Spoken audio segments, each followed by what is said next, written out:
How do you handcuff a ghost? Ooh, I don't know. I mean, I saw Casper. I know how this works. Yeah. That must be true. It was on the movie. Well, I think if you get a couple of guys with those backpacks from Ghostbusters and you cross the streams. No, because if you watch Casper, yeah, the whatever, the Deadly Trio or whatever they're called, scared Dan Aykroyd right the hell out of there. Okay.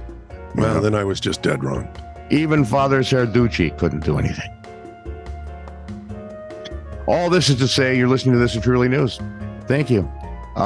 Like, subscribe, and follow us if you would. We'd appreciate that. If you got a story or something you'd like to send to us, money, small Roman tissues, I don't know. Email would be best. I don't know how you're going to put anything in there other than, like a story.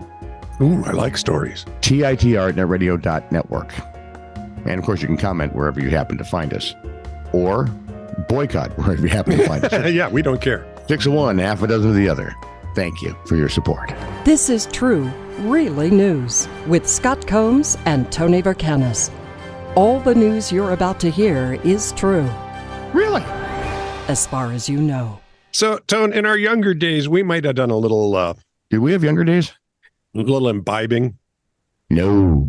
You had that wonderful story about not being able to get off the bar stool because you'd had, what, 4 of them? 4 Long Island iced teas. Yeah. Ooh. I was actually in a chair at the time. Oh, was it a chair? Yeah. Was it a tall boy? And the TV, no. No, it was a short chair. And thank God. And the TV looked like it was a test pattern. But it wasn't that late. Have you ever woken up from a crazy night of drinking inside a sealed shipping container that was just about to embark on a 2-week voyage to a foreign land? No, my friends are not that evil. Although my wife was wondering why I was staying at Tim's and did they ship me off to Duluth like they threatened to. Right before the wedding. Yeah. Well, then you are no Jing Wu. I'm not. I know Jing Wu, and I'm not one of them. Yeah. Eastern China residents. I want to be Henry Cho, but that's already taken. I love Henry Cho. The Eastern China resident somehow managed to mistake a giant container for his room at a local B&B and passed out inside. Never mind, he was on the docks, for Pete's sake. Excuse me. He was so drunk. Yes. He's on a working dock, a industrial dock. Yeah. And figures this container must be it. Yep. And the fact there's no bed, furniture, light, anything doesn't bother him. Wow, I'm not sure I've been that drunk. I probably have been once. Waking up the following day, he realized his grave error and began phoning everyone he knew for help. Unbeknownst to Wu. Who? Wu. Who? No, Wu. Who? Don't cry. No. Woo. The container was exactly 1 hour away. Not as funny as Who's on First, but hey. I thought that's where you were headed. And I wanted to be, but my brain wasn't working that fast. Unbeknownst to this Chinese guy, the container was exactly 1 hour away from being placed on a cargo ship bound for Los Angeles, a 2-week trip. Even after Wu managed to get in touch with police and conveyed his predicament, he still faced a serious race against the clock as he was unable to identify the container he was in. Well, he was in no state to, when he got into it. So how long can you hang out there without liquid and food? Not long. Can you make it to L.A.? No, probably not. Oh, that's not good. And mostly it's because you don't have the water. Yeah. Yeah, well, apparently they did get to him and they fed him some water. Good for them. Wow, suddenly I feel far better about many of my life choices. I think they gave him some hair of the dog that bit him, and he ended up in in a small garage at a park and ride. In Hong Kong. We don't know how that happened. It's just strange. When 36-year-old Karina Stanhope of Powell River, British Columbia, Canada, found a dead deer on her property, she and her grandpa set up a trail camera, hoping to catch some interesting wildlife attracted to the carcass. Oh, yeah. Yeah. Yeah, that's Instead, Fox News reports Stanhope reported capturing something quite different. You have any idea what they... No, you'll never guess. They captured 2 witches holding a carcass eating ritual.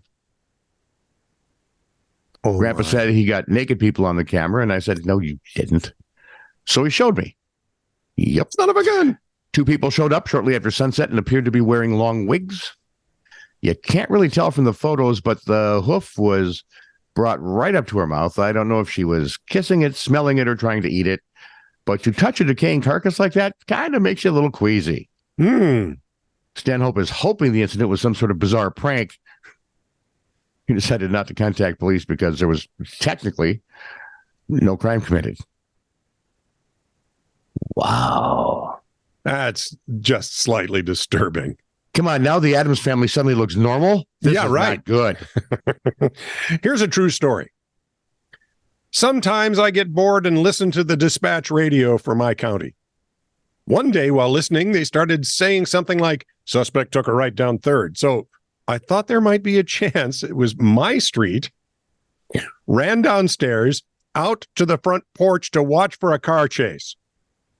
A few minutes passed when I'm about to give up and go inside when I hear sirens. About a minute later, I see a guy in boxers on a horse going down the street, followed by a couple officers on foot and a car. So not quite as exciting as True Lies. Turns out there was a drug house disguised as a farm that breeds horses just outside of town. There was a drug raid and the guy ran off on one of the horses. We started wanting to raise horses, but it was too dang expensive. Right? Selling drugs was easier. Yeah. Yeah, now you're running around your underwear, dude. And the horses like him too. And we are a stupid. Go As You Please is a funeral company in Edinburgh, Scotland.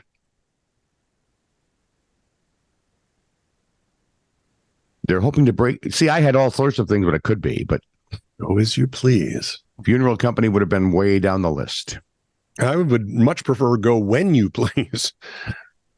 They're hoping to break the taboo of talking about final arrangements, according to Sky News. Okay. They're offering custom-made coffins. Oh, nice. For instance, General Manager Scott Purvis, said Is that his real name? It is. Wow. Why can't they? It's never Dean Jones, Todd Smith, Phil Johnson. It's always got a name that's just about as creepy as the story. Right. Anyway, Mr. Purvis said that the company created a coffin that looked like a Dyson vacuum box for someone whose history included repairing vacuum cleaners. He must have really liked repairing. What would they have done if he was like big into repairing like can openers? That'd have been most of our. I mean, really, most of our. I've fixed watches. Yeah. Well, this is going to be a clock. Sorry, man. Yeah, kind of a large one, but it'll work. Most of our actually, if you remember the watches we wore in the 70s. Yeah, maybe. Yeah. Most of our coffin designs, he says, come from having honest conversations with the person when they are still alive. Because I found it hard to have an honest conversation with someone when they're dead. Yeah, they almost say, it's like they say nothing. You can't get anything out of them. See, that's the part where the song is wrong. Yeah. Yeah. You say it best when you say nothing at all. But make sure they're still breathing when they're not saying anything, because otherwise. Yeah, because otherwise they're dead and they can't dead. say it. Yeah. Other designs they've made included a pint of Tennant's Lager coffin. Yep, that one actually interests me just a little. Mm-hmm. I'd rather have it be Guinness because I'm, shallow that way. But they also made one coffin to look like a Greg's sausage roll. I'm just going to leave that sit right there. I'm guessing if they're married, the spouse gets the kikkoman.